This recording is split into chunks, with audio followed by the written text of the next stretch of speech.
Welcome to the best of Gen X. We are 40-something siblings. We'll talk about adulting in a world so different than the one we grew up in. So excuse us while we save a generation. One episode at a time. Let's go.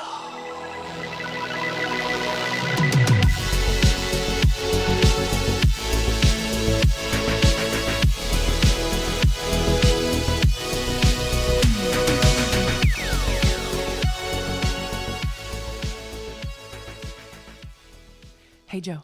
Hey, Mary Beth. How are you? I'm doing well. How are you? I'm great. Could we be more excited? Could we be any happier that we're doing this episode? Yeah. We decided, in honor of Matthew Perry, we decided to talk about Friends for our second episode. We want to talk about why it stood the test of time. Well, I guess we could argue whether it did or not. I believe it has. Why we love the show so much, why it's endured, what it's like viewing it as an adult versus viewing it back then, because it came out in the fall of '94. We were teenagers. I guess that was fall of junior year. You would have been freshman. Mm-hmm. Freshman. And we're going to talk about some of the characters and some of their best and worst qualities, and then we'll wrap it up with favorite moments. That sounds like a plan. Okay. Well, I remember around that time, I was really surprised actually, because I had to look it up to see when the first episode aired. I thought I was younger. Yeah, I when I thought about that earlier, I thought, yeah, I must have been in elementary school, middle school. And then when I looked, it was like, oh, I was in high school. Right. So, I wasn't too far off from, their ages, it seemed like now. I was positive I was in 8th grade, but apparently not. Yeah.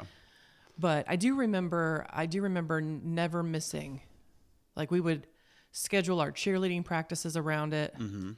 You couldn't miss, because back then we couldn't stream. We couldn't, it just kind of seemed like it was groundbreaking. It really did. It was must-see TV, really. It was. And also,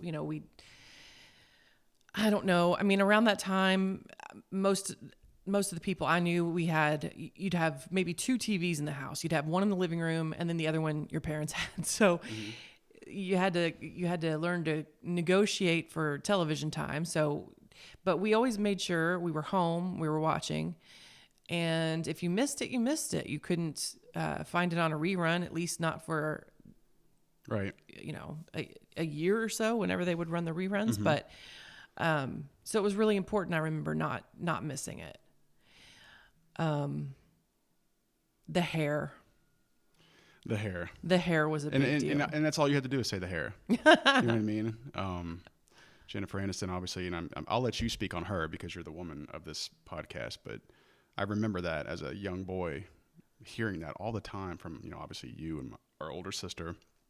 So I know that was a big topic, but even on the guy side, I mean, there were things that influenced kids my age and how they changed their hair, because it went from, because we talked about it was fall '94. So 2 years previously, boys were rocking these weird sort of like chili bowls, and, shaving. Chili bowl. Or I remember that. The part in the middle and all that kind of stuff. And then it became like the Ross haircut, in the Caesar.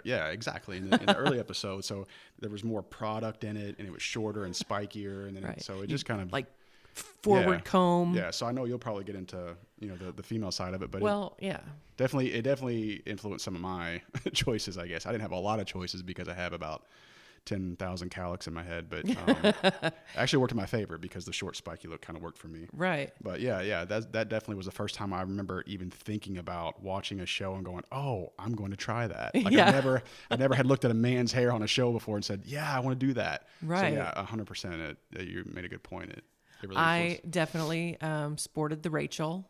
Going into my senior year, I supported the Rachel cut.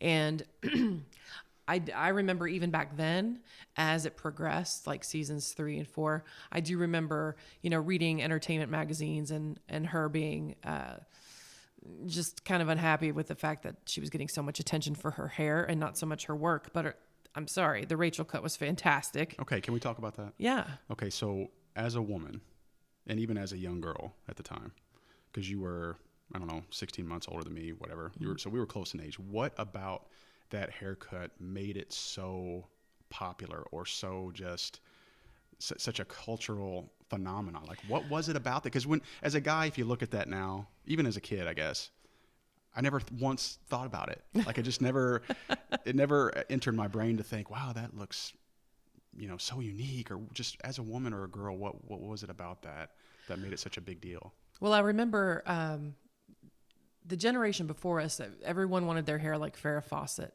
the parted in the middle, feathered on the sides. And this would have been our generation's Farrah Fawcett. The Rachel cut was unique in that it was just like a very choppy, layered kind of look, where it kind of curved around her face, it kind of shaped around her face, and then kind of I don't know, not feathered, but it kind of curled out from the bottom. So she just had very choppy, very distinct layers. And that layered look was not really a thing until she made it a thing. And it also gave your hair so much volume, so much poof. And it was just a really unique shape. And so the layers, it was really all about the layers. All about the layers. That's kind of ringing a bell now. I think I remember people talking about that. So yeah, she's, like you said, she was the modern day, the Farrah Fawcett poster with the red one piece. And yeah. Okay. No, I get that. So the hair was a big deal. Yeah. Cause I even remember kind of going back to the guy side. I know we talked about it a little bit, but I remember like it might've been the first few episodes. It might even have been really the whole first season, but at some point it might've been like the change from season 1 to season 2. It's like, especially in the first few episodes, Chandler has the real long hair, the kind of the one length hair. He styled it nicely, it's kind of was in back then. But then once it started hitting into season 2, like all 3 of the guys had the short, spiky, so kind of going back to that point, it was like, yeah, they all kind of shifted to that. And the fashion too. I mean, oh gosh, the vests, and the men wore the vest with the silk shirts. The crop tops, halter tops for the girls. The sort of, I remember one episode, she even makes fun of Monica for her pilgrim shoes that you think are so cool that you wear with everything. So the skirts, the baby doll dresses, that whole look. The weird thing is, though, there are still so many outfits on that show that I wish I could still wear. Like the styles, some of the styles are pretty timeless, and even some of them have come back. But the fashion for sure. Fashion for sure. And I remember, again, I'm kind of always from a guy perspective. It was one of my biggest pet peeves is seeing back in the 90s when they would tuck the t-shirts into their jeans with no belt. Drove me crazy. Or they would wear that with like high tops. I think Joey rocked that in a couple episodes, and that absolutely drove me crazy. But yeah, that from the guy side, I remember kind of baggy shirts, baggy dress pants, I think, to a degree, silk shirts, vests. Joey wore the t-shirt tucked into the jeans with no belts quite a bit. Ross wore the turtlenecks, just a plain turtleneck, because that was big back then. Yeah. And it was kind of even before the mock turtleneck, so he wore the full. Oh, right. With nothing over it. Right. And so that kind of was like an early mid-90s thing that I remember kind of vividly. But yeah, Chandler had some bad ones. I mean, as much as I love that character in the show, and we'll talk about all that, but he had some bad wardrobe choices. But yeah.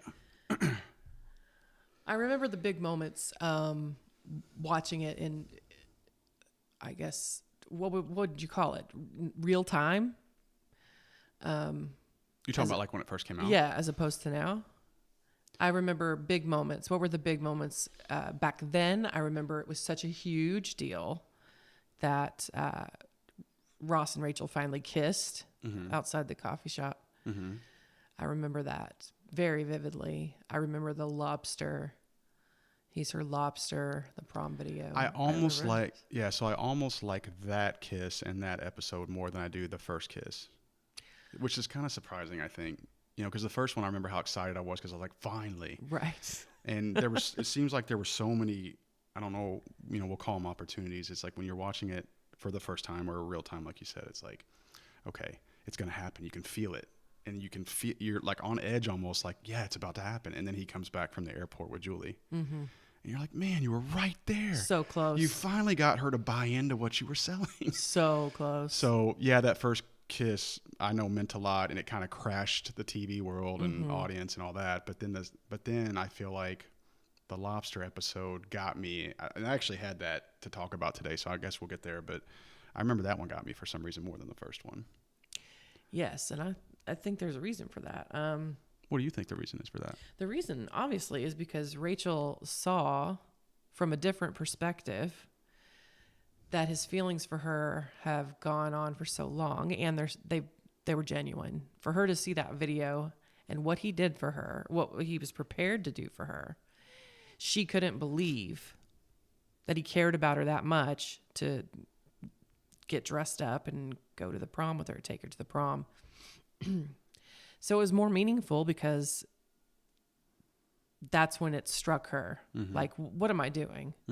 Every time I see that scene now, you can see it over her. You just come over her face. Like, what am I doing? Get him out of the friend zone. Yeah, I think I agree. I think it was that moment, and it seems weird to say this, but I get tingly thinking about that scene in particular, because in that particular moment, you could see the sadness and defeat in his face, and he even kind of like his lip trembles, I think, when he says, yeah, well, because Monica steps up and says, I can't believe you did that, and he's at the door, but you can just see it's overwhelming to him that, man, I lost my chance, and I know she's watching this and probably not, thinking anything different, and there's nothing I can do, and you can just see defeat on his face. And embarrassment, maybe. A little embarrassment, but then the way she comes to him, and it's just dead quiet. I know. The camera just lets her walk to him with no other outside. No dialogue. Like, I'm literally like getting goosebumps talking about it. So I think that's why it was so powerful Big for me. feelings. Like, I think we all expected that first kiss, like it was coming.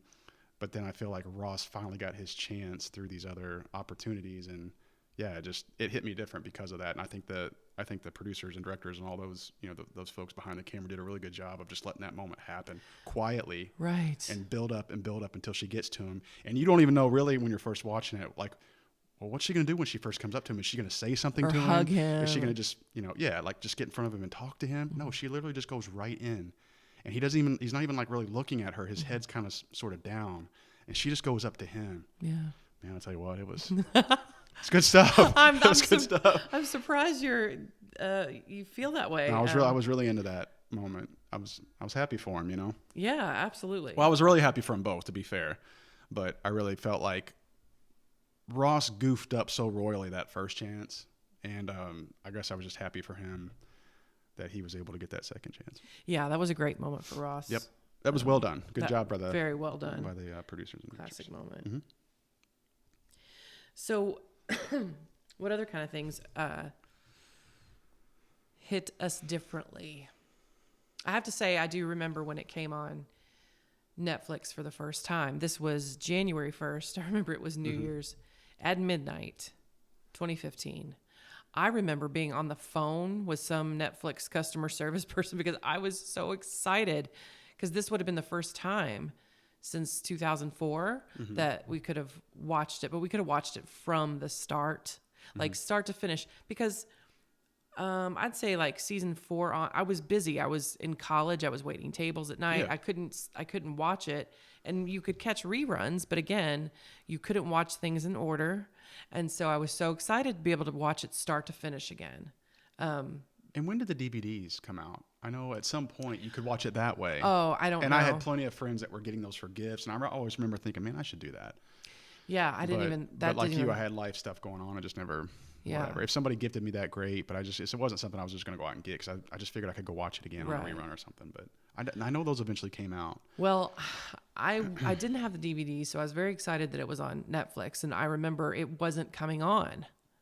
It wasn't playing, and everything was working. I was connecting the internet, all this stuff. And so here I am a little after midnight on January 1st, 2015, on the phone with a customer service rep going, I can't watch Friends.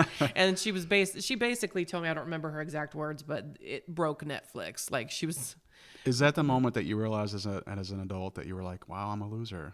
Yes. And I have nothing going on in my life, but I have to call customer service and complain about this. I had that moment long before. Yeah, no, I get it. Before this. But I think since then I've watched it at least once a year, if not twice. Oh yeah, you're talking about the whole series. The whole series. Yeah, it's long, obviously, So that can be difficult, especially I think in today's world. And I don't want to jump around, but you have your other big shows that have stood the test of time and have 9 or 10 seasons. And there's the thing I struggle with is I feel like there's so many good ones that I want to devote all of my time to Friends, like shows like Friends, shows we grew up on. That I struggle because there are now so many options, and we talked about that in our previous episode about how the technology changed, streaming services have upgraded and all this and that. So I wish it was more limited or selective to where I could just focus on Friends but I'm with you. Once a year, it's a must. Once or twice, go through all of the seasons. Yeah, it's just definitely refresh, get back into the game with the team or with the actors and the characters, because every time you rewatch the series, you feel like you're in it. Yes. Somehow. Like I feel like I'm at a little table behind the sofa. I'm like in the middle of the whole thing. Right. So it kind of takes me back. Yeah, there's something very comforting about it. And I've heard this mentioned in the last couple of years because people are feeling kind of isolated, kind of lonely. There is an anxiety building, growing in our society. And there's something comforting about revisiting the same shows over and over again. It's comfort food for the soul, just to even have it on background. So yeah, I definitely watch it at least once, usually twice, at least in a year. We've watched it enough, I'd say, that we'd be pretty damn good at trivia. Like, yeah, no doubt. If I did actually go out and do things, I would go out to a friend's trivia night and kick some ass. Yeah. You raise a good point, and I agree with it. I think in today's world, with mental health being such a focus, especially after COVID or during COVID, I think what that show is really good about is it's good about showcasing like the value of having people like those characters, like friends, having really solid foundational friendships like they have, but also too, like you mentioned, comfort. When you're watching it, it's like the trademark, the couch, the coffee shop. It just feels cozy and calm and quiet, and a place for those guys to just go hang out, have a coffee, talk about topics or whatever that's going on in their life. But then there's also the apartment where everybody comes to. It's not like I would say like it's probably 70% or more of the scenes in those shows or in those episodes were in that apartment, but they were all there. You know what I mean? So in today's world, if I'm feeling anxious or stressed, not just me, but anybody, you can go back to that show and just be like, they're at the couch, or they're all together at the apartment. There's definitely plenty of other scenes where they're together, but I'm just saying like those two spots always made me feel like I was relaxed and was with the people that meant the most to me. And so I think Isn't the that show, crazy? so I think it did a good job with that. Yeah, the way that we connect to TV shows like that is pretty incredible. And that's why we talked about last time. That's why it was so difficult to accept Matthew Perry's passing. But yeah, the emotional support of these characters that they have for each other, it definitely translates. So it was amazingly casted. Oh, perfectly. I mean, yeah, perfectly. That's the best way to say it. I mean, I sometimes get like sad even at the thought that there might have been other people in those roles. I just don't feel like it would have been the same. Now, did I know David Schwimmer before the show? No, you probably didn't either. No. But it was just so perfectly casted the way they mixed those people together. No, but it's funny I looked back, like you said, we have so many options. I maybe sometime last year watched The Wonder Years. Just it was real quick. I was able to get through it real quickly and totally forgot David Schwimmer was the oldest sister's boyfriend, and she moved out. And yeah, good call. Yeah. Wow. I forgot it was him. Yeah, good call. I mean, yeah. So, but at the time, Wonder Years, we were so young, right? And so we wouldn't have caught that, right? You were so focused on what was it? Fred Savage's character, right? Kevin. What was his name in that Kevin show? Arnold. Okay. Yeah, Kevin Arnold. Who was a jerk, by the way. Exactly. So you're so focused on the Kevin Winnie deal, and you're not looking at David Schwimmer's sort of like secondary sort of character. Yeah. But yeah, so that's a good point. But it was perfectly cast. It really was. I mean, it's amazing. It's one of the most perfectly cast shows maybe ever. Yeah, I'd have to agree with you on that. So, I talked about it breaking Netflix. It was such a big deal. But there were so many things watching it as an adult that I felt differently about. Or I guess things that surprised me.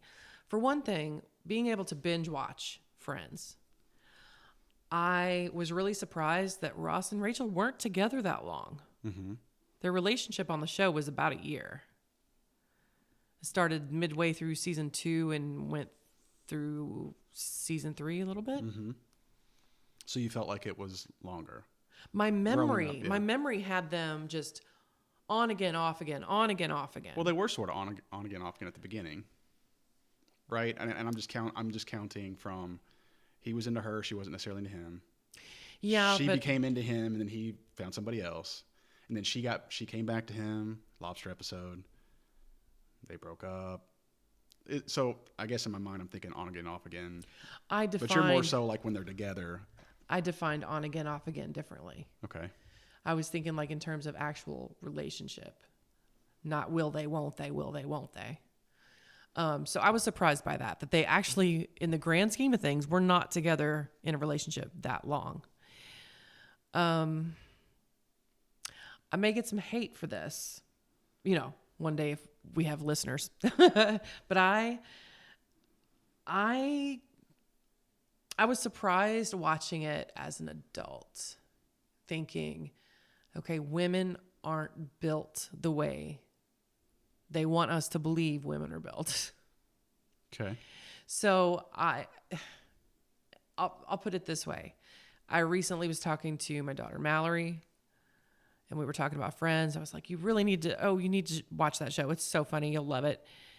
But I felt like I had to give her a disclaimer. Oh, by the way, they really glamorize casual sex, and especially the girls, just like you would expect male characters to.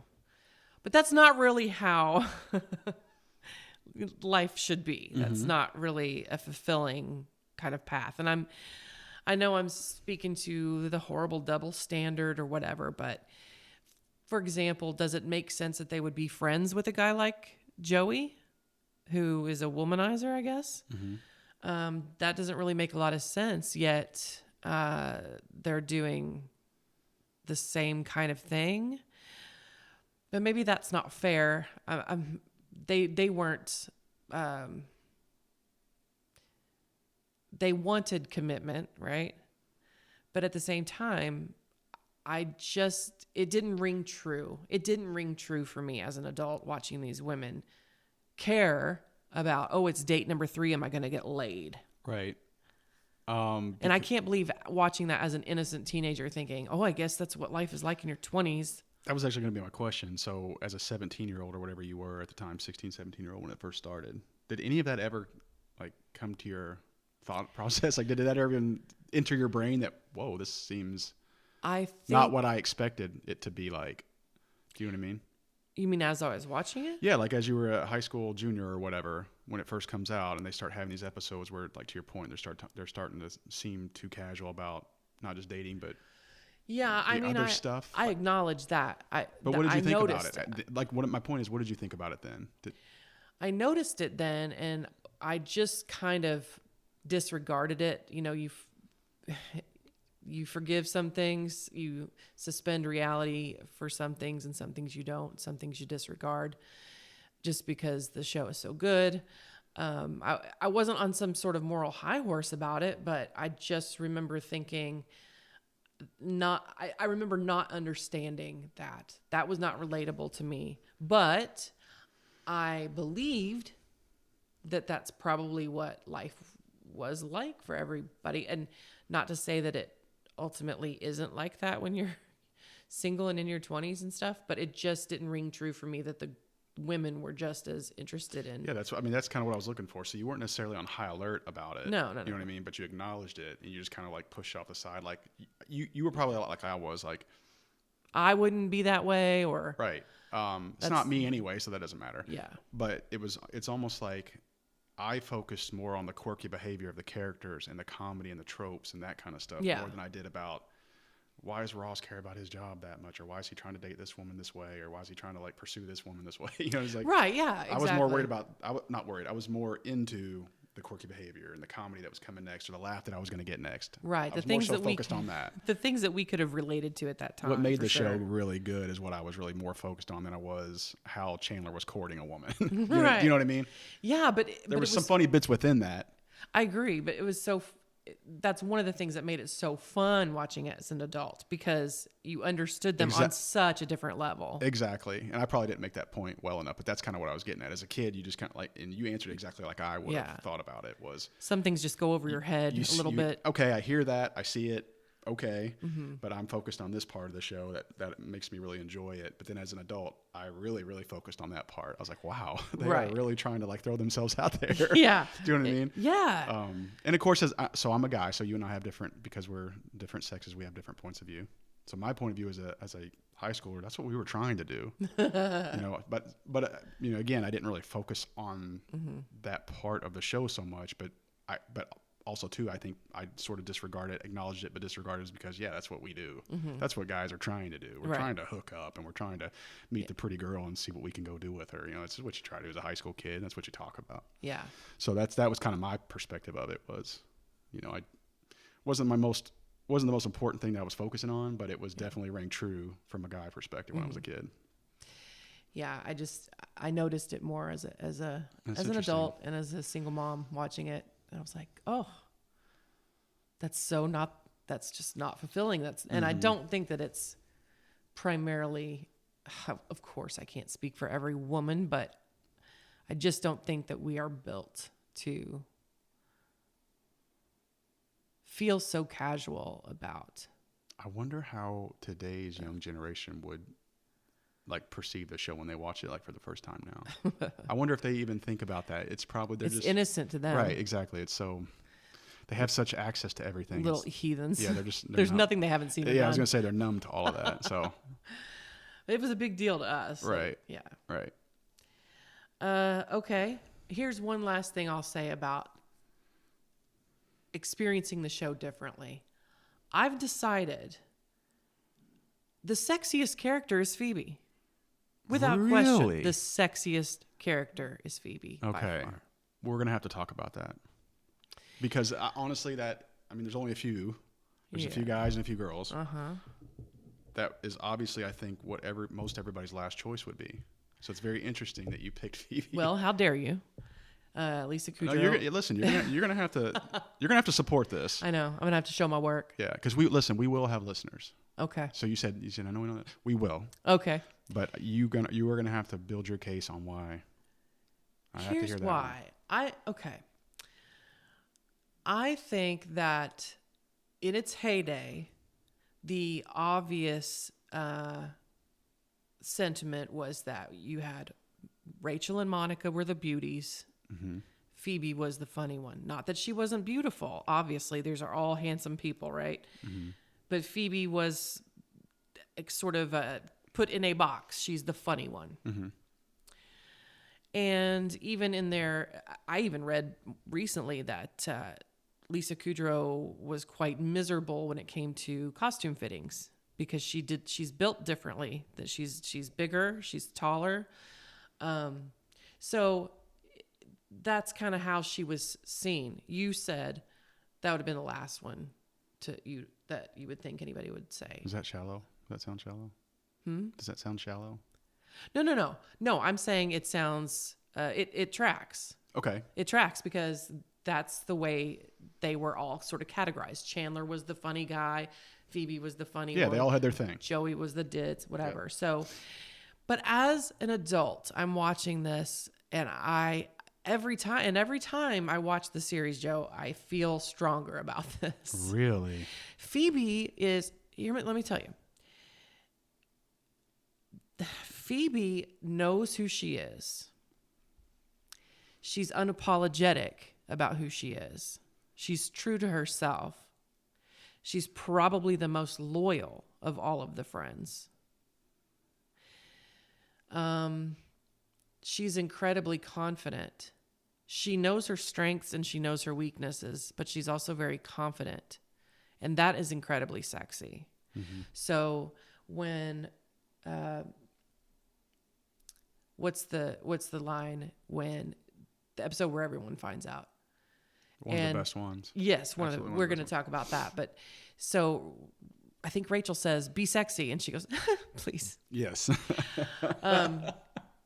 Or when they're at the silent auction, and she finds out who wins the trip to Paris, and she's enchanté. Yeah. She's just an incredibly confident person, and I think that is so sexy. I think she makes that so sexy. And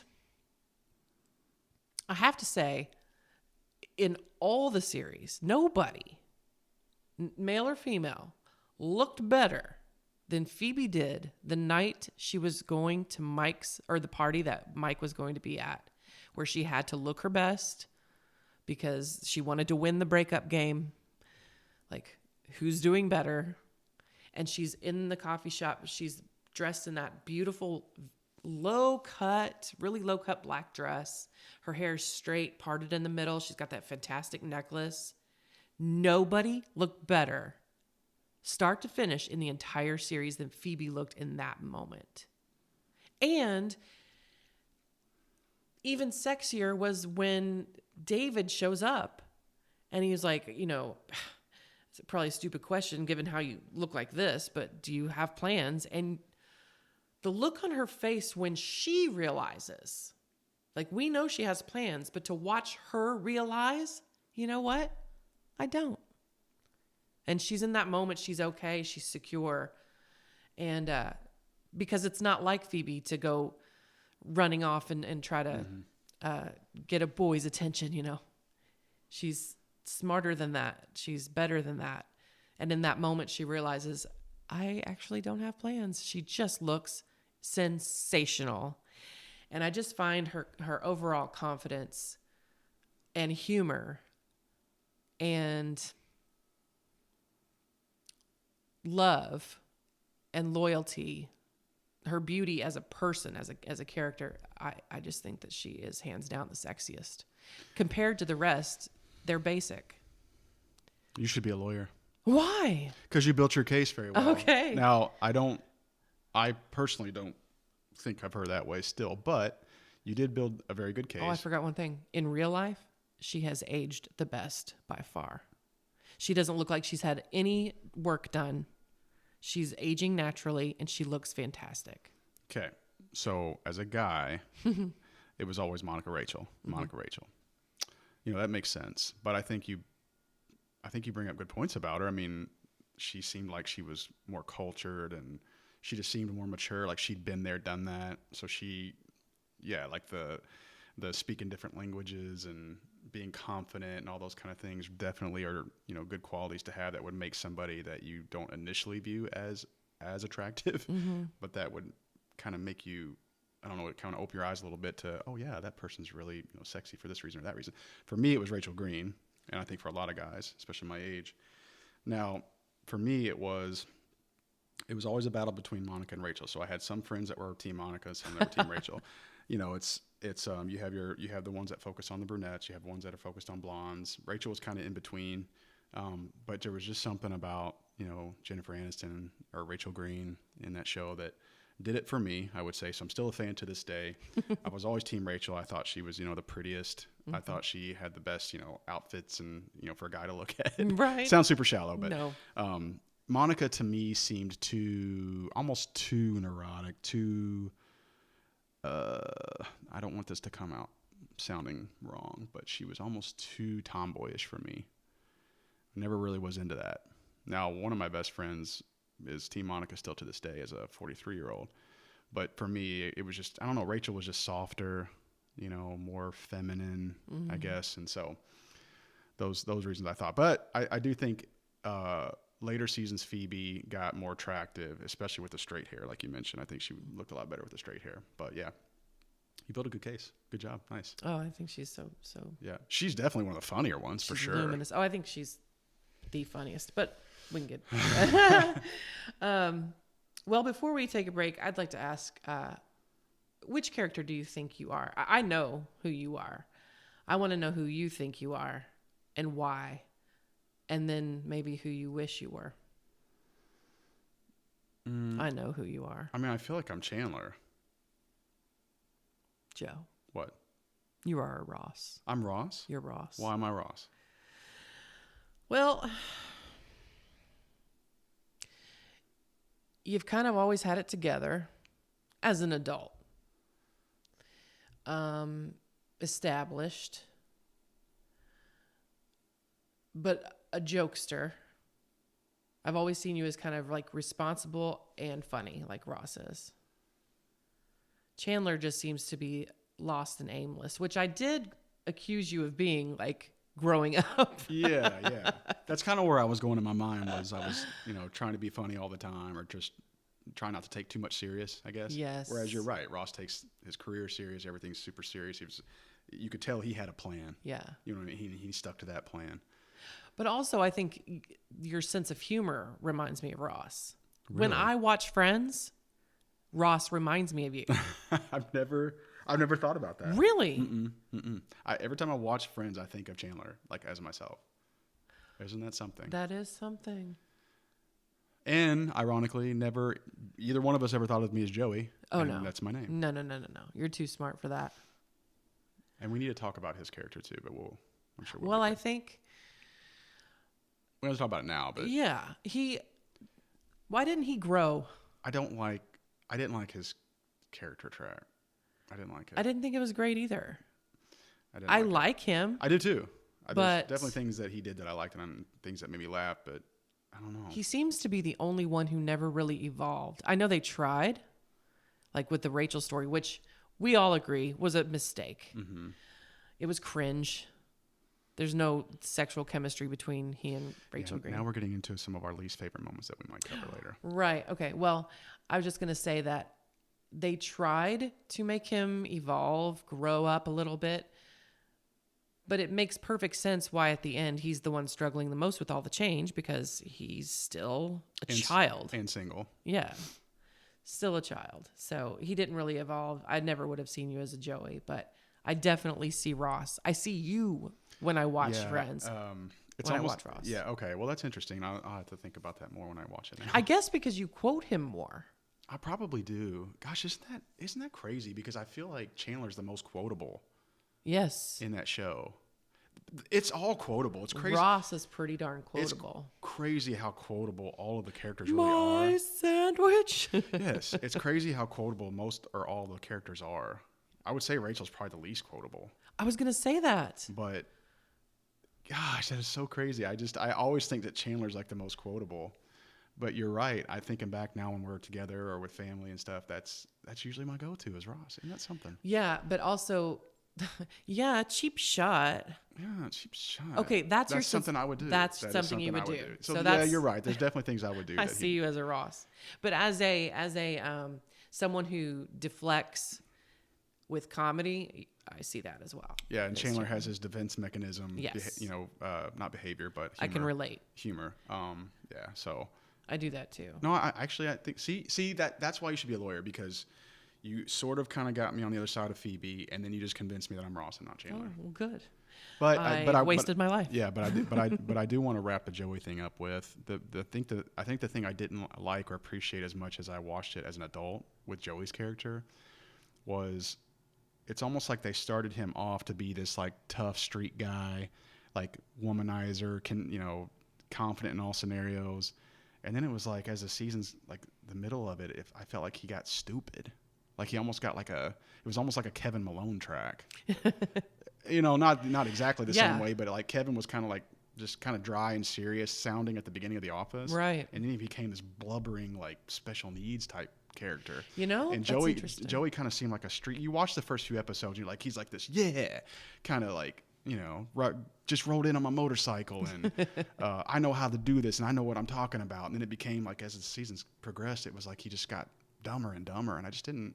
Well, I think this may not be the real explanation, but I did read in Matthew Perry's memoir that he helped him. At one point, Matt LeBlanc was really struggling because he said, given what we know about my character, these three women would not be in the same room with me, let alone be my dearest friends. Mm-hmm. Okay. What do I have to offer? He was really struggling with his character. And so Matthew Perry helped him become lovable. Like he would give him pointers on how to deliver certain lines. Oh, as an actor, not as a yes, character. as an actor. So Oh, that's interesting. I need to really. Is it a audio or is it a video? it's on Audible. Okay, I need to listen to that. Oh, it's wonderful. You told me a lot about that. A wonderful book. But he did help him. That's great. Yeah, he would go to him and say, how should I say this line? And so he developed this lovability. So it's a childlike lovable. Mm-hmm. You call it, just stupid, and it is. It's absurd, but that's the comedy of it.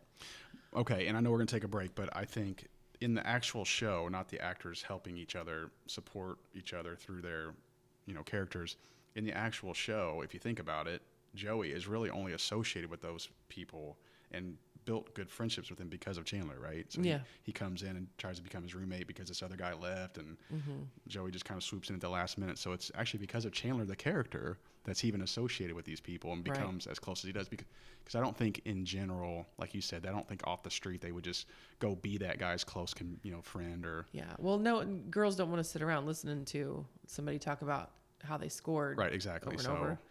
So it didn't make sense. It didn't ring true for him. So he really struggled with that. But yep. I think he ended up finding his. But I do, and we'll take a break. But I do think it's cool that in real life Matthew Perry helped him with his character, and I think in the show Chandler kind of like brought Joey along. Even as the seasons went on, he would like help him be less dumb about this or that, or he'd say, Joey. And he would, whatever the situation or topic was, it's almost like he was helping him both in real life and in the show as the character. So it's pretty cool. I think when it first aired, I obviously, like every other girl, wanted to be a Rachel. I realize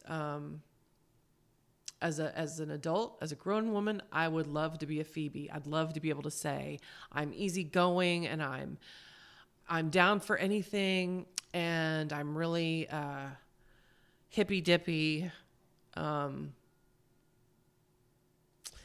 really fun, really sexy and confident. But I'm not. I'm a Monica, through and through. I'm a Monica. I definitely have the Chandler syndrome. Yeah.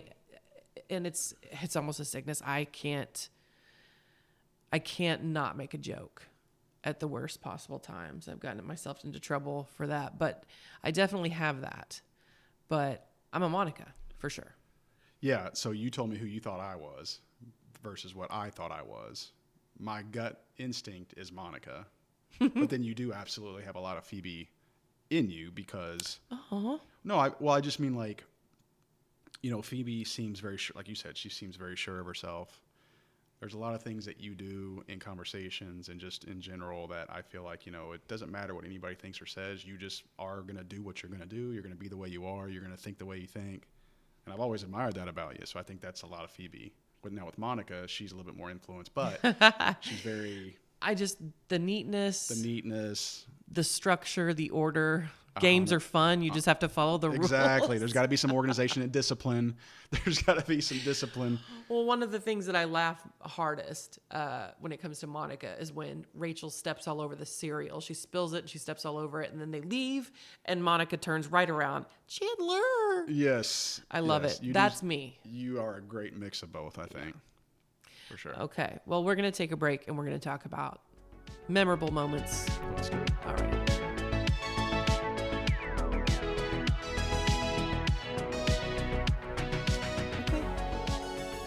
For favorite episodes, favorite guest stars, and favorite moments. I'm so excited. I am so excited. What are you excited about? I feel like this is really like, this is the meat and potatoes. It's like, this is what's really going to like highlight what grabbed our attention from the get-go and why we still even care about this show to this day. To this day, why is it still so funny to us? It's because of what we're about to talk about. Mm-hmm. Let's start with guest stars. There were so many. Mary Beth, do you understand how many there were? Like, if you really sat and thought about it. I did. I mean, there's at least 50 that I can probably name off. There were so many more than I expected as I was going through it. And then I would forget, I can't, leave that person out. Mm-hmm. I'll just say an episode that I always look forward to is the ones with Julia Roberts. Yep. I mean, she could have. The woman can do no wrong.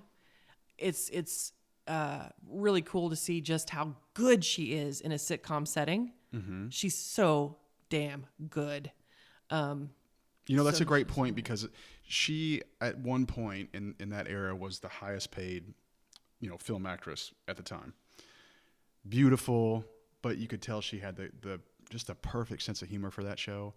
I remember even as a younger kid or younger adult thinking, how would this work? I mean, she's just like this big time, big screen. Huge star. Yeah. And so I'm thinking, how in the heck would this even work? Perfect.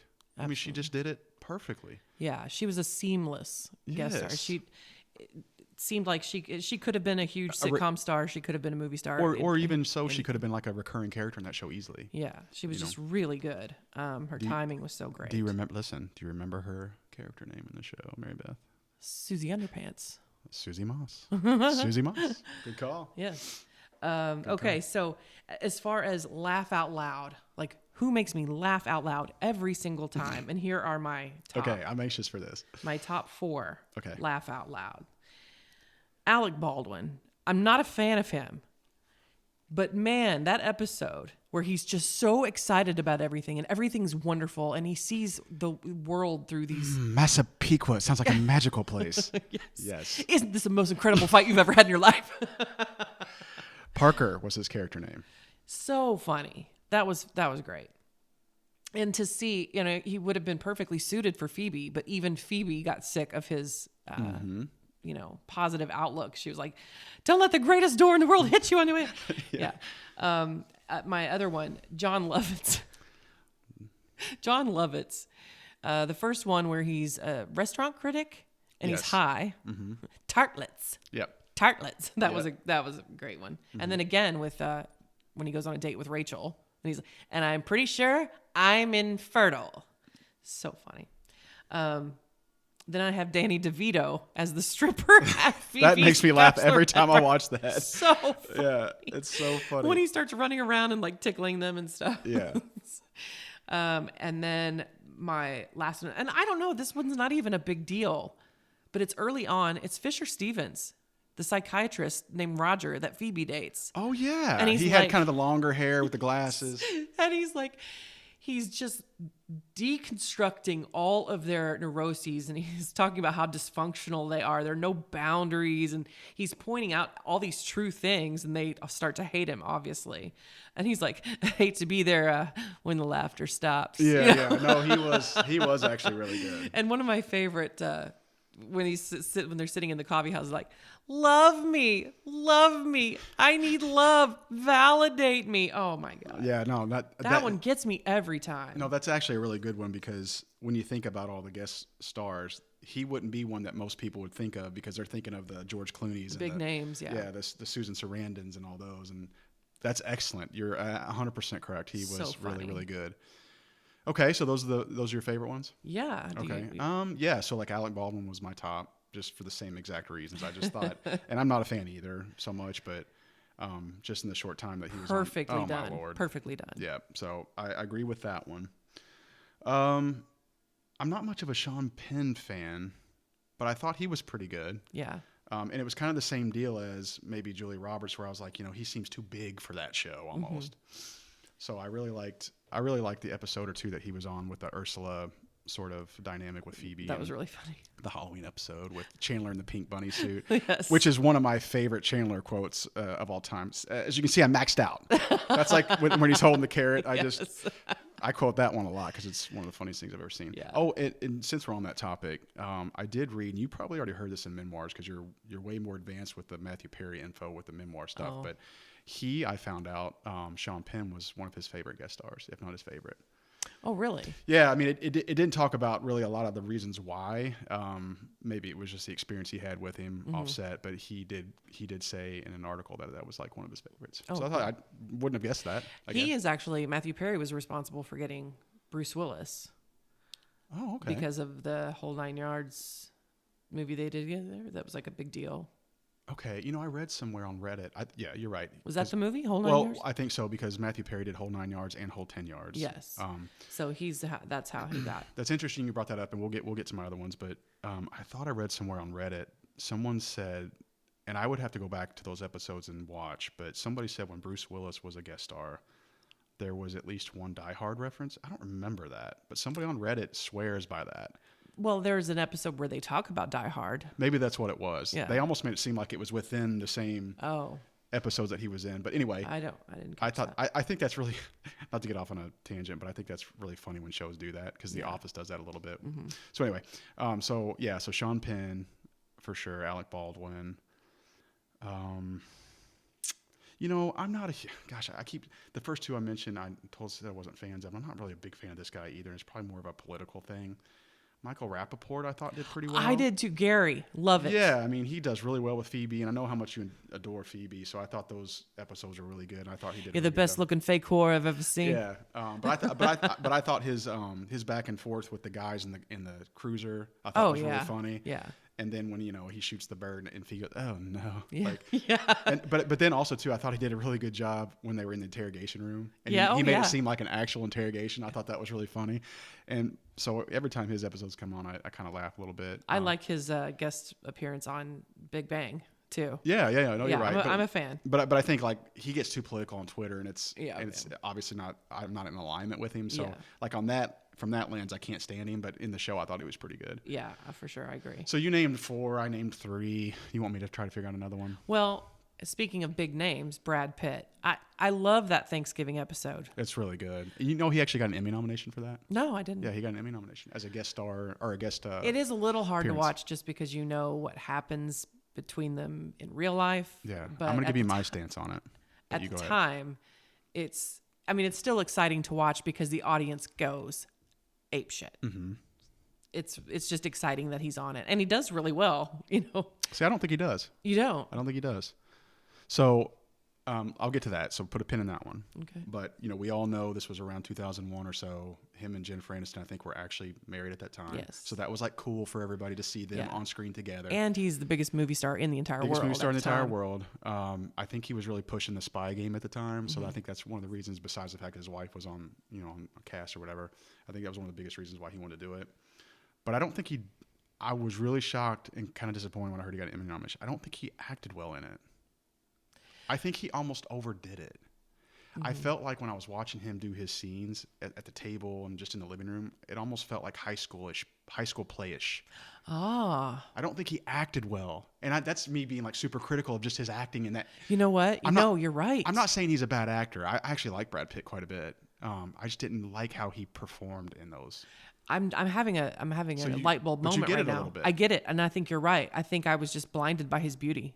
Yeah, I mean he's a good looking dude, and guys like my age were trying to be like Brad Pitt. And not to mention that's probably the best he's ever looked. I mean, that phase with the short super blonde fit. hair. Oh my gosh. I mean, Fight Club. That was like the Fight Club era. Yeah. And then when Phoebe turns around and she looks up and she goes, "Well done." Yeah. Oh gosh. Yes. And then he's like, "I think it's better." Chandler says, "I think it's better for my self-esteem if we don't stand too close to each other." Yeah, but I'm being you're right. But I'm being honest when I say what he would say certain lines, and as like a critic, as like somebody that enjoys like theater and acting and stuff, myself, I would cringe. I'd be like, "Oh, dude. Like, you didn't do that well. Like, why did you say it like that?" I think you're right. So overall, I love the episode. I agree. Yeah. And I like It's Brad fun. Pitt. I like Brad Pitt. Always have been a fan. And dudes my age wanted to be him. Yeah. And wanted to be with Jennifer Aniston, like I mentioned earlier. Yeah, but you could tell he was acting. But it wasn't natural. Right. And so when I saw he got an Emmy nomination, I was like, really? Shame on me for being blinded by his beauty, but you're right. So you're absolutely right. But that was a good call. It's a good episode. Really good episode. Okay, so what do you want to do? Favorite episodes? Let's do it. Okay, favorite episodes. Because episodes. we're already talking about good episodes. Yeah. Let's go ahead and. Okay, I have 3. I have 3 too. Oh, I wonder if they are the same. I feel like one of them has to be. One of them has to be. I'm gonna now. I don't know that I could rank these necessarily. I didn't rank mine. Okay. I just put my top 3. Okay, one of my top 3. Please don't say my top one. Please don't say my top one. Again, I didn't rank them. I'm saying the top in terms of the way I wrote it. Don't put my first one. Don't say my first one. My favorite, the one where they all find out. Okay, perfect. It's hilarious. It's confusing. They don't know that we know they know we know. Monica trying to win. it's a beautiful moment because it's where Chandler just sort of accidentally declares his love for her, because until that point they were still trying to figure out, is this real, because both of them had such bad histories. And of course, Phoebe is effing hysterical in that episode where she's trying to seduce him and she's doing these weird moves and she's like, I just want to rip that sweater vest off. Okay, can I point something out? Yes. I want to let everybody know, the more we get into this episode, you are enamored with Phoebe. It's unreal. I don't know that I realized that until today. Told you. That's great. No, she's sexy. But definitely, it's not. I'm excited because it's not on my top 3, or it's not the 3 that I listed. But I'm excited because I agree that's probably, in my opinion, it has to be top 5 easily. Has to be. So funny because they get so close, and then Phoebe's reaction when she's like, "And why not?" And he's like, "Because I'm in love with Monica." Just, it's such a big deal. So many episodes were leading up to it. I think that's the most fun I have watching it is after Monica and Chandler hook up and hide the relationship. Yeah, so that would have been season 5. Season 5, right? And we'll keep going, but I think, just my opinion, I'm sure you probably share this, but anything from like season 4 to like season 6 is the absolute prime of that show. I would have to agree. You know, the first couple seasons are kind of slow and just older feeling, from like, I don't know, from like trends and all that kind of stuff. 4 through 6 to me is like the absolute best TV. In terms of storylines, writing, jokes, the character's performance. So it's funny. Amazing. I would have to agree with you, but that's an episode. A good one. That's a really good one. I have so much fun every time I see it. Okay. That one, actually, I will say that one, I'm surprised I don't have it in my 3, but that one's probably one of the most well-written episodes. I love that one. Okay, so my next one right, is... hold on. Oh. Should we go back and forth? Oh, yeah, let's should. Let's do that. Okay, let's do that. So I'll give my first one. You'll give your second, so on and so forth, right? The one with the embryos. That's my next one. Has to be. Season 4, episode 12. The apartment. That is the one that I tend to go back to when I'm like, I want to watch Friends again. Right. I'm going to watch the whole series, but I want to just get into it really quick. Yeah. I go to season 4. When you need a pick-me-up, you go to the one with the embryos. Love that. That one makes me still, like, just thinking about it makes me laugh. There's so many quotable moments in that one. It's so fun. It's got a couple different storylines that are interesting in it. You know, it's got the Phoebe in the petri dish. You know, she's trying to help her brother out. But then it's got the apartment. But I think the way it starts, like when they come in and Rachel's got the bag and they start guessing. They play this game. We're like, let's guess what's in the bag. And you know, and Ross gets the another thing that reminds me of you is the announcer voice. Ross just kind of has it instinctively, and then of course he wants to play. I want to play. Yeah. And then I love that we also get some insight into how well they know each other, because it's easy to forget that when it's just situational each episode. But childhood nicknames, favorite movies, and little secrets about each other. I promise you, to anyone listening that will be listening, we did not prep for this. That is the exact reason why I love that episode so much. It's not only funny and well written, but every time they do that game, I'm like, wow, this is like the true like meaning of this show is friends. These people know each other. And that, I think that like when I was younger, I thought, I want friendships like that. Exactly. I want relationships like that. So I thought the show did so well in like capturing like what that show was really all about. Exactly. And it was like encapsulating that one episode where they knew each other. Down to like you said, nicknames, or I don't know. I have to go back and watch it again. Like Rachel's favorite movie, Dangerous Liaisons. What's her actual favorite movie? Exactly. That's Weekend the point. at Bernie's. Yeah. So gosh, man, I just love that episode so much. Yeah, I do too. And the fact that they actually lose, you don't think they could possibly lose the apartment, and they lose the apartment. But the great thing is that they follow through. So for the next several episodes in that season, they actually switch apartments, and it's fun. Crazy. Or it's like when they're going back to the guessing what's in the bag, the shopping bag or the market bag thing, and Chandler goes, oh, and he whispers it, and Joey goes, not for another 3 weeks, or whatever it was. Yeah. I just thought that was it's just so great. I love that episode so much. It really captures their friendship. Let's see. Don't blame the questions. Will you stop shouting? You're ruining moving day for us. And Joey does mouth that. He does? If you go back and watch, he mouths that line. So go back and watch it. When Chandler says that particular line, Joey turns and looks at him and is mouthing that line. That's the only thing I can really critique about that episode. Okay. But everything else, perfect. Okay. So we shared that one. My last one is the one with the prom video. Oh, okay. So that one's lobster. that one's got the heart.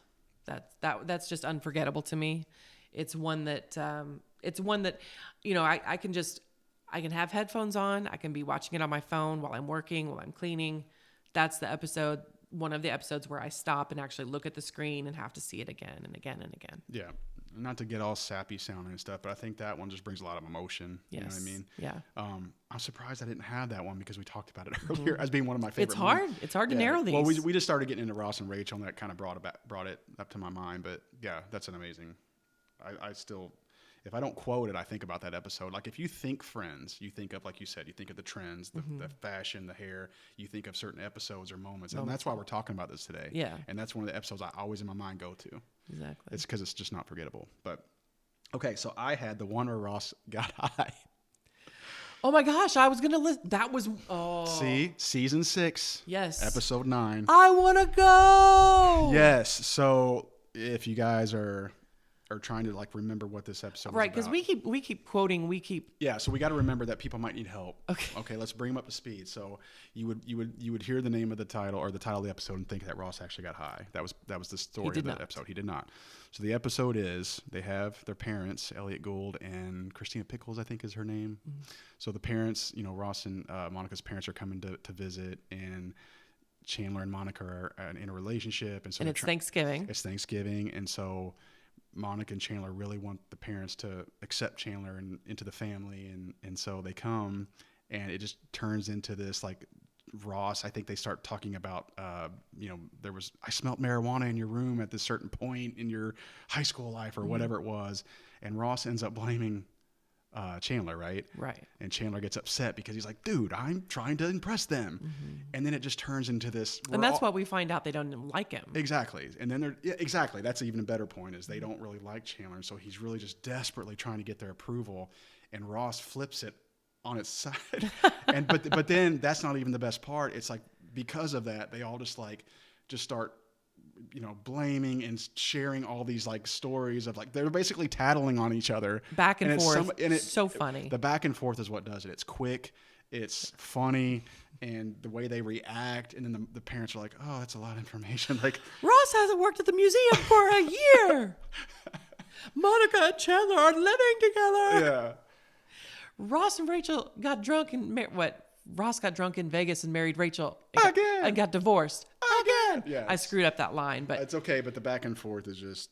But then right after that, Rachel's looking at the cookbook going, "I wasn't supposed to put beef in this," and Joey's going, "I want to go." Yeah, exactly. So that's the episode where Rachel, the cookbook, trifle. Yeah, the cookbook pages stick together, so she puts like meat and peas in this dessert, and beef sautéed with peas and onions. Yeah, so they don't want to hurt her feelings. So they're trying to like pass the food off, and Joey loves it. It's just so funny. Quality. It's a quality episode. That's a good one. Yeah.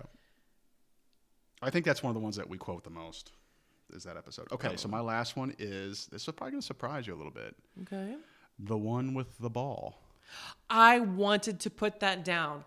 There's something about it. There's something about it. It seems so simple. I know. It's such a simple storyline, but it's so funny because I don't know why I can just relate to it. I think, I played sports. You call it sports ball, but just... it takes me back to like being a kid where either me and my friends were just throwing like a little squishy ball in the basement together, or me and Dad were throwing together, and you kind of made it a competition. It just starts out as something real innocent and real stupid, simple. And like it's not going to just last but a few minutes. But then it just becomes this whole thing where they lose sleep over it, and they can't let it hit the ground. And they can't let certain people join in because they're not as good. Right. It just he's a dropper. Exactly. So it's season 5. I think it's. Or when Monica says, "I made this game what it is. Not fun anymore." Yeah, like she calls in sick Yes. to finish playing this game. But that's season 5, episode 21. If you want to go back and watch it, it's hilarious. But what I love most is when the camera is on the kitchen table and you see the ball and Phoebe's upset and you can see the cast sort of in the background, and they're like, you want to they toss it to her, "You want to play?" And she's like, "No," and she puts it on the table, and they all went, Oh, hilarious. just a collective. Or when they knew Chandler would drop it, Ross goes, "It's really a 3-person game," or whatever. So funny. That is a good one. I thought about that. Yeah. But again, that's back in that sweet spot of the series, season 4 through 6. Right. It's season 5. It's right in the middle of all that Good times. terrific writing and performing, and Amazing. Okay, so let's just some favorite moments, most memorable moments. I just wrote them as like just little taglines. Okay. We were on a break. Unagi. They can't see us Salmon doing this. skin roll. Yeah, same, that was the best one. I laugh at that one more than I do Unagi. I think that one's funny. How he reacted when they came up behind him and he was trying to, When Chandler's reaction to them getting robbed, he's like, "Hey, if I ever see that guy again, you know what I'm gonna do? Bend over." Hey, or pivot. I've written down pivot. Pivot. Shut up. Yeah. I always get a kick out of Joey can't speak French. Phoebe trying so hard. Je m'appelle Claude. Bleu, bleu, bleu, bleu. And then she's like, "You're not speaking French." I love fancy Phoebe when she meets Mike's parents. She's, "So where does everyone summer?" Summer, yeah. No, I really like that too. So those are a few of my favorites. I love the play on the fact that Phoebe can't sing. Yes. I love the episodes where she plays and it's oh my God, I'm incredibly talented. that when she gets the cold and Yes. she sings and she thinks she sounds amazing, everybody's like, "Oh, she does sound better," and then she loses it and they're like, "You always suck." When she hears herself on that video, that professional video for Smelly Cat, and they know right away, they're like, "Oh my God, Phoebe," and she goes, "I sound amazing. Yeah. I'm incredibly talented." One of my favorite Chandler moments is "Get there faster." You know that. I think he does a really good job. Matthew Perry did a really good job of that. Like being patient with like his comeback or whatever. Yes. You know, he would be waiting for Joey, but he was always really good. Like facially, his expressions, his humor was so good. Not just in what he said or how he delivered it, but like his facial expressions. Like even when he would like come in, like if he heard something kind of that didn't sound right, you know, you'd see him on the show. And I know nobody can see me do this, but he's kind of like, you know, he does that little number where he kind of like looks kind of puzzled, but. Yeah. Like Jim. Like he gets it. Without looking at the camera. Like he gets it, but he's like, "Why that doesn't make sense? Why don't they know that doesn't make sense?" Like Right. I thought he was really good at that. So that was one of my favorite ones. I love the New Year's resolutions when they're trying to, it's when they find out about Monica and Chandler and Jennifer Aniston's character can't gossip and Chandler can't make fun of anybody. And then when he puts the money on the table at the end of the episode and he makes fun of everything from the past week and he's, I don't know that we could get without this, or we could get through the episode without. I think we'd be doing everybody an injustice if we didn't say, "How you doing?" That became a huge That thing. has That to people be to this day included. still use that. How Still you talk doing? talk like that.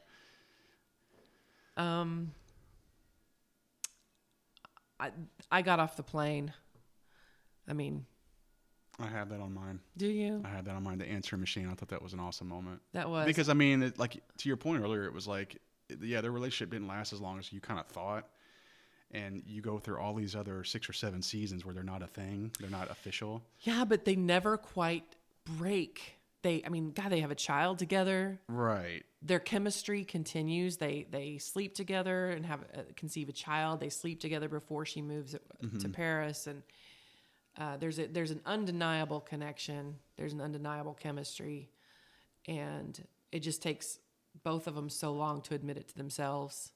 But I notice, like I said, no, they aren't together in a relationship as long as I thought. But when you're able to binge watch, you can see all those little moments throughout the entire series where there's still something there. Yeah, every time I watch the series at the end when he says, "Did she get off the plane? Did she get off the plane?" And she said, "I got off the plane." Like Chills. I can't. Ugh, it's Chills. good. It's good. Gets me. Well, did they end it the right way? Shows can really screw up an entire series with their finale. Did the show end the way it should have? I don't know how a lot of people could say it did. I don't think it did. You don't think it did? I don't think it ended the way it should have. Because let's stay on Ross and Rachel. I mean, a purist of the Friends series wants to see them get married. Like you assume they will, or Yeah. they did, Yeah. and they had more kids, I'm sure.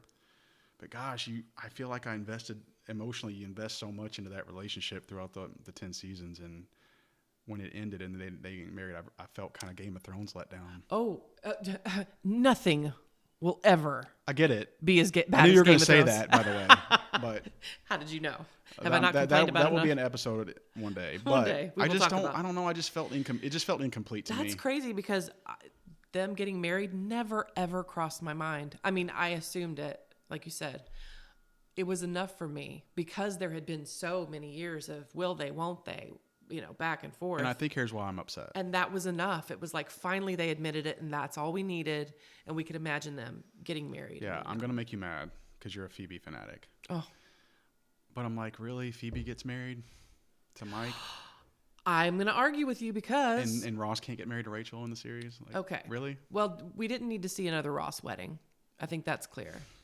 Okay, but sure. I'm gonna I win. understand that. I'm going to win this argument because I'm going to remind you. Because you're a fake lawyer. Because I'm a fake lawyer, and I'm going to remind you the episode where Mike and Phoebe are moving in together. Mm-hmm. Phoebe is not necessarily interested in marriage, or she doesn't need it, yada, yada. We know how she grew up. She had an incredibly traumatic, painful childhood. The episode where she and Mike are moving in and then she realizes that it's never going to be a possibility. There's a moment in that episode where she's talking to Ross and he's like, but you don't want that stuff anyway. Like, you don't want to be a soccer mom. You don't want to drive the van, or, he describes this to her. And she's such a good actress. I mean, you have to be really smart to play ditzy. She's so good because in that moment you see it just wash over her where she's like, except I do want those things. Phoebe deserved a happy ending if any of them did, because all she's ever wanted was normal. All she's ever wanted was family. And so hooking up with her brother and his wife, and then, carrying their triplets and meeting her birth mother, Terry Garr, the beach episode. So she was searching for her dad. The entire series reminds us over and over again that Phoebe had a hard life. She doesn't have the history with them that all the rest of them have with each other. And all she's ever wanted was normal. She did have a tough go. She deserved the happy ending. And so she realized... Dang it, Mary Beth. She realized you know what? I do want those things. I thought that I didn't. And even when she marries Mike, she said, I always felt like something was missing. Don't you dare make me change my mind. No, I get all that. You're right. It's fair. Totally fair. I don't know. I guess again, you're so invested in the Ross and Rachel thing. I just hate that they didn't get married. It's interesting to me because I don't know. I didn't need it, but I can understand why you would want to see that happen. I'm happy with Monica and Chandler's situation at the end with the twins. That was a nice twist. That was a good twist. I don't know if I necessarily liked them leaving. I know. It was sad. It was very, very sad to watch the camera pan all the way to that door and that little gold frame over the keyhole. To see that apartment empty was very sad. Mm-hmm. And it was sad to think that it was over, but it was also satisfying to me. The ending was satisfying because they're all in a good place. Okay. Yeah, I guess it was just a Ross and Rachel thing that rubbed me the wrong way for the most part. I love that Chandler got the last line where they say... Oh, about going to the coffee house. You want to go get some coffee? Yeah. Yeah. Where? Yeah, and I don't think this was... I know we're talking about how it ended, but you notice, I think it was either... Was it season 9 where he was in Tulsa? Most of the Yeah. Yeah, so I found out, through some research that it was because, and I don't know if you realize this, but, he was doing The Odd Couple. Yes. And so the reason that he was kind of away for a lot of the later stuff was, because of that. But on that point, I know we're talking about the end of it. I didn't like that part either, so I got a gripe about that. Mm-hmm. I didn't like the Tulsa storyline. I just didn't think it made a lot of sense. Right. I think that they were kind of grabbing at straws as far as how to create tension and drama after. Yeah. I wasn't down with that. I thought that was kind of bogus, but yeah, I agree. That wasn't my favorite. Just like they tried to make Joey and Rachel a thing. Oh, okay. And they stretched that out for so long. Can we touch on that, please? Yes. Okay, because that's got to be a lot of people's least favorite parts of the show. Yeah. I really have trouble with that. Well, he had a crush on her, and then she had a crush on him, and it went on for way too long. But why? You know what I mean? It's like it upsets me because you think that these people are close and they're best friends, and it's like, don't do that to each other. It's not, to me, that's like a lack of loyalty. It shows a lack of loyalty on their part, and I just don't think it made a lot of sense. So he broke the bro code. Yeah, I mean, don't do that to Ross. Yeah. You know better. Yeah.